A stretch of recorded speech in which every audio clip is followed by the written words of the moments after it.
বিসমিল্লাহির রহমানির রহিম। আসসালামু আলাইকুম ভিউয়ার্স, আমার মা কিচেন অ্যান্ড ব্লগে আপনাদের সবাইকে স্বাগতম।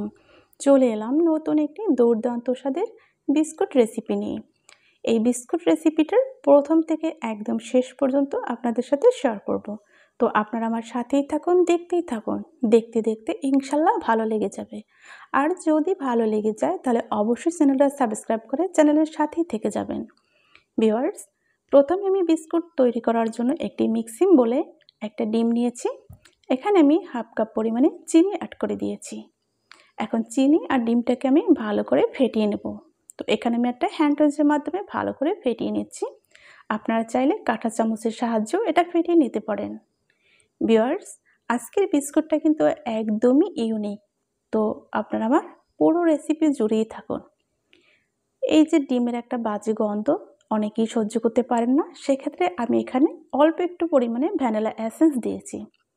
3 থেকে 4 ফোঁটা হবে। এটাকে আমি ভালো করে আবারও মিক্সড করে নিচ্ছি। ভিউয়ার্স, চাইলে আপনারা এখানে লেবুর রসও ব্যবহার করতে পারেন। তো আমার কিন্তু মিক্সড করা হয়ে গিয়েছে। এখন এখানে আমি অ্যাড করে দিচ্ছি 1 কাপ পরিমাণে ময়দা। এখানে আমি আরও অ্যাড করে দিচ্ছি 1 কাপ পরিমাণে সুজি। এবার অ্যাড করে দিচ্ছি হাফ কাপ পরিমাণে ডিপ্লোমা গুঁড়ো দুধ। আপনারা চাইলে যে কোনো ব্র্যান্ডেরই এই গুঁড়ো দুধটা ব্যবহার করতে পারেন। ভিউয়ার্স, আমি দিয়ে দিচ্ছি স্বাদ মতো লবণ, হাফ চামচ পরিমাণে বেকিং পাউডার। এখন আমি অ্যাড করে দিচ্ছি 2 চামচ পরিমাণে সাদা তিল। এই সাদা তিলটা দিলে দেখতেও যেমন সুন্দর হয়, খেতেও কিন্তু দুর্দান্ত লাগে। তো ভিউয়ার্স, এখন আমি এই বিস্কুটটা সুন্দর একটা কালার আনার জন্য 2 থেকে 3 ফোঁটা পরিমাণে অরেঞ্জ কালার ফুড ব্যবহার করেছি। এখন আমি চামচ দিয়ে ভালো করে নেড়েচেড়ে মিক্সড করে নিচ্ছি। আপনারা চাইলে আপনাদের হাত দিয়েও এই ডোটা তৈরি করতে পারেন এবং ময়াম করে নিতে পারেন। অল্প অল্প পানি দিয়ে আমি একটা খুবই স্মুথ একটা ডো তৈরি করে নিয়েছি। ভিউয়ার্স, বিস্কুটের ডো সবসময়ের জন্যই মিডিয়াম হতে হবে, অনেক বেশি শক্তও না আর অনেক বেশি নরমও না। তো দেখতেই পাচ্ছেন, ডো দেখেই কিন্তু বোঝা যাচ্ছে কীরকম হয়েছে। এটা রেস্টে রাখার কোনোই দরকার নেই। তো ভিউয়ার্স, চলুন সরাসরি বিস্কুটগুলো তৈরি করে নিই। এখন আমি এই ডো থেকে অল্প একটু পরিমাণে ডো নিয়েছি। 2 হাতের মাঝে রেখে আমি ভালো করে ঘুরিয়ে ঘুরিয়ে একটি বলের শেপ দিয়ে নেব। ভিউয়ার্স, দেখতেই পাচ্ছেন শেপ দেওয়া কিন্তু হয়ে গিয়েছে। এখন আমি হালকা হাতে একটু চ্যাপটা করে নিয়েছি। আমি আঙুলের সাহায্যে এখানে মাঝে একটা ছিদ্র করে নিয়েছি এবং ছিদ্রটা খুবই সুন্দরভাবে আমি ঘুরিয়ে করে নিয়েছি। ভিউয়ার্স, ভিডিওটি দেখার শুরুতে অবশ্যই একটি লাইক দিয়ে ভিডিওটি কন্টিনিউ করবেন এবং লাইক করবেন অবশ্যই। সবার মাঝে ভিডিওটি বেশি বেশি শেয়ার করে দিবেন। আপনাদের সুবিধার্থে আমি আরও একটি বিস্কুট তৈরি করে দেখাচ্ছি। আপনারা দেখে বুঝে নেবেন কত সহজে এই বিস্কুটটি তৈরি করেছি। ভিউয়ার্স, এই সব উপকরণ কিন্তু আমাদের বাসায় সবারই কম বেশি থাকে। এটা কিন্তু খুব বেশি কঠিন কোনো কিছুই নয়। শুধুমাত্র আপনি যদি তীক্ষ্ণ নজর দিয়ে খেয়াল করেন তবে সবই সম্ভব। তো একে একে এরকম আমি সব বিস্কুটগুলো তৈরি করে এই যে একটি প্লেটে সাজিয়ে নিয়েছি। দেখতেই পাচ্ছেন কতটা সুন্দর দেখাচ্ছে। ভিউয়ার্স, এই বিস্কুটগুলো ভাজার জন্য এখন আমি চুলায় একটি প্যান বসিয়ে পর্যাপ্ত পরিমাণে সয়াবিন তেল দিয়ে উষ্ণ গরম করে নিয়েছি।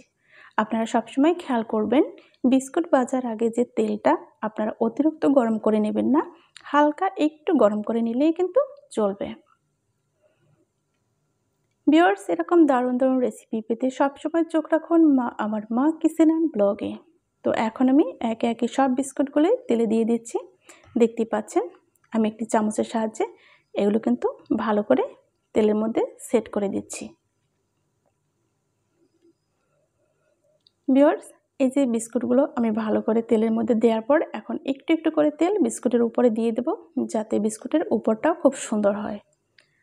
আপনারা আমার ভিডিও জুড়েই থাকুন, দেখতে পাবেন এই বিস্কুটটা কতটা সুন্দর হয়েছে।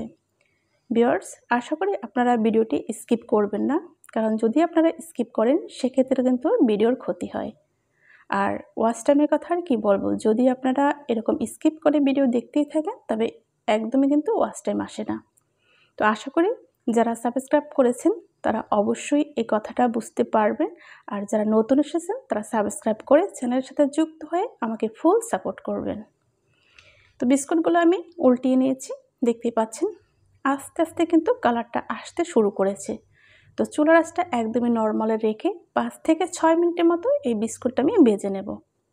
ভিউয়ার্স, এরকম দুর্দান্ত স্বাদের বিস্কুট কিন্তু আপনারা বাসায় তৈরি করতে পারবেন এবং যে কোনো মুহূর্তেই তৈরি করে পরিবেশন করতে পারবেন। তো বিস্কুটটা আমি কিন্তু উল্টে পাল্টে ভেজে নিচ্ছি। দেখতেই পাচ্ছেন খুব সুন্দর একটা কালার চলে এসেছে। এর চেয়ে আর বেশি কালার করার কোনো প্রয়োজন নেই। তো দেখতেই পাচ্ছেন বিস্কুটটা এতটাই ফুলেছে যে ফেটে গিয়েছে। তো ভিউয়ার্স, আশা করি আপনাদের ভালো লাগবে। যারা সাবস্ক্রাইব করেছেন তাদেরকে অসংখ্য ধন্যবাদ, আর যারা এখনও সাবস্ক্রাইব করেনি তবে চ্যানেলটি সাবস্ক্রাইব করে আমার চ্যানেলের সাথেই থাকুন। ভিউয়ার্স, দেখতেই পাচ্ছেন বিস্কুটটা কত সুন্দর একটা কালার চলে এসেছে। আমি এইরকম একটা ব্রাউন কালার করে ভেজে নিয়েছি। তো এই বিস্কুটগুলো কিন্তু আমি নেড়ে চেড়ে ভেজে নিয়েছি যাতে দুই পাশটাই খুব সমানভাবে ভাজা হয় এবং খুব ক্রিস্পি হয়। আর যদি আপনারা চুলার হিটটা অতিরিক্ত রাখেন তবে সেই ক্ষেত্রে কিন্তু বিস্কুটটায় খুব তাড়াতাড়ি কালার চলে আসবে, কিন্তু বিস্কুটের ভিতরটা খুব সুন্দর একটা হবে না। তো বিস্কুটটা আমার পুরোপুরি ভাজা হয়ে গিয়েছে। এখন আমি একটি ছাঁকনির মাধ্যমে এগুলোকে তেল ঝরিয়ে তুলে নেব। তো দেখতেই পাচ্ছেন কতটা সুন্দর হয়েছে। ভিউয়ার্স, এরকম তিল দিয়ে কিন্তু খুব সুন্দর সুন্দর বিস্কুট তৈরি করা হয়। তো আপনারা কিন্তু তৈরি না করে বুঝতে পারবেন না, একবার হলেও বাসায় এরকম তৈরি করে দেখবেন কতটা লোভনীয় হয় এবং কতটা খেতে স্বাদ হয়। তো আমি ফাইনালি এই বিস্কুটগুলোকে তুলে আপনাদেরকে সার্ভ করে দেখিয়ে দিচ্ছি যে আসলে কতটা সুন্দর হয়েছে। তো ফাইনালি আপনাদেরকে আমি সার্ভ করে দেখিয়ে দিচ্ছি যে বিস্কুটটা কতটা সুন্দর হয়েছে। ভিউয়ার্স, আপনারা চাইলে অবশ্যই এই রেসিপিটি দেখে আপনারা বাসায় একবার হলেও কিন্তু ট্রাই করতে পারবেন। আর আশা করি আপনাদের বিস্কুটও অনেক সুন্দর হবে। ইনশাল্লাহ আপনাদের রেসিপিটা কেমন হয়েছে তাও কিন্তু আমাকে জানাতে পারেন। আর আজকের এই রেসিপিটা আপনাদের কাছে কেমন লাগলো তা কিন্তু কমেন্টের মাধ্যমে জানাতে একদমই ভুলবেন না। ভিডিওটি সবার মাঝে বেশি বেশি করে শেয়ার করে দেবেন। এরকম নিত্য নতুন রেসিপি পেতে চোখ রাখুন আমার মা কিচেন অ্যান্ড ব্লগে। আজ এই পর্যন্তই, দেখা হবে আগামীতে নতুন কোনো রেসিপির সাথে। সে পর্যন্ত সবাই ভালো থাকবেন, সুস্থ থাকবেন। ইনশাল্লাহ সবাই ভালো থাকুন। আজ এখানেই বিদায় নিচ্ছি। আল্লাহ হাফেজ। আসসালামু আলাইকুম ওয়া রাহমাতুল্লাহি ওয়া বারাকাতুহু।